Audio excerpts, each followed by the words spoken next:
In 2018, the Galaxy S9 represents a more relaxed strategy. The 2018 flagship from Samsung is still a beast, but its design isn't too different from last year's model. Next year and beyond, there will definitely be pressure on the company to push boundaries. Even though Samsung is known as an industry leader that makes trends rather than follows, the future of the Galaxy S and Galaxy Note series might borrow from its biggest competitor. As we reported on earlier, Samsung is thinking about creating a phone that features a notch at the top of its display. The company filed for a patent that includes the signature notch from Apple's iPhone X rather than slim bezels above and beneath the display, with the sides being non-existent. The phone in the patent reveals an edge-to-edge display all around. Samsung may not be doing it anytime soon, but there could be a future Galaxy-branded flagship with a notch. The industry insider source, claiming to have the scoop, seems to be in the loop about the Infinity Display module itself, since some alleged diagonals were also provided, 5.8 inches for the S10 and 6.3 inches for the S10 Plus. If we take these at face value and assume they are not rounded up, then the new S10 pair will be slightly larger than the current S9 generation, by 0.03 and 0.08 inches, respectively.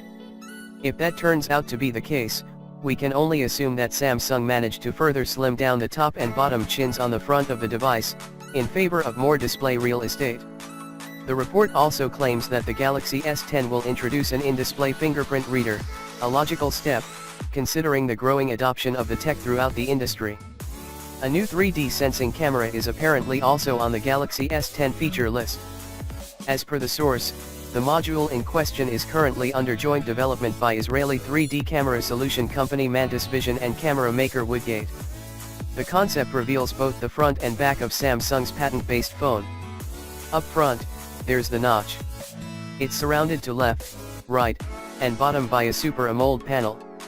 We don't have measurements, but Samsung would probably stay in the neighborhood of 6 inches. Samsung, as well as others, benefit from edge-to-edge displays because the screen size can increase while maintaining a compact body. Samsung's advantage to introduce an edge-to-edge display is experience. Since last year, it's provided Apple with its custom OLED panel. But the company has years of experience creating unique displays for its mobile devices, computers, smartwatches, and televisions. With a future Galaxy S or Galaxy Note, the company could create exactly the type of display it wants, to stunning sharpness and color accuracy. Around the back you'll see a dual camera setup with the lenses aligned horizontally, but the patent is unlikely to be indicative of Samsung's plans. It's believed to be a placeholder. Samsung is known for putting its camera module near the center of a phone's backside. The focus here should be on the notch, which would store the front-facing camera as well as sensors for facial recognition. Aside from the notch-friendly patent, Samsung also submitted paperwork for an edge-to-edge display that's unobstructed in any way. The edge-to-edge display reaches the perimeter on every side. While this seems a lot more ambitious, Samsung could be close to making the unique design a reality. Back in January, the company was spotted with a patent that features physical components within the display. Samsung would put the earpiece, camera, ambient light sensor, and iris scanner in their normal positions, have the display wrap around them.